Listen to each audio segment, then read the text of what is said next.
এটা একটা tata indica গাড়ি। এটা ক্লাচ প্লেটটা জ্বলে গেছে। এই আমি খুলে রেখেছি গাড়িটার। এই দেখুন, ইন্ডিকা গাড়ি, ক্লাচ প্লেট পুড়ে গেছিলো, গাড়ি টানছিল না।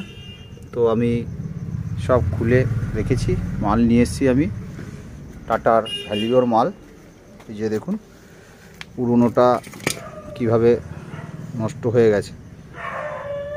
ক্লাচ প্লেটটা, প্রেসার প্লেটটাও একদম নষ্ট হয়ে গেছে, মানে এটা চলবে না। তো আমি নতুন টাটার প্রেসার প্লেট, এটা দেখছেন প্রেসার প্লেট,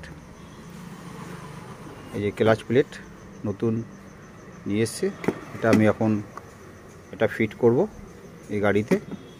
ফিটিং করে আমি আবার এই গাড়িটাকে নতুন করে রানিং করব। এই যে গিয়ার বক্স পড়ে আছে, দেখতে এইভাবে আমি নতুন ফিটিং করে রাখছি। কাল সকালের মধ্যে দিতে হবে, খুব আর্জেন্ট গাড়ি আছে, যার জন্য আমাকে রাতেই কমপ্লিট করতে হচ্ছে।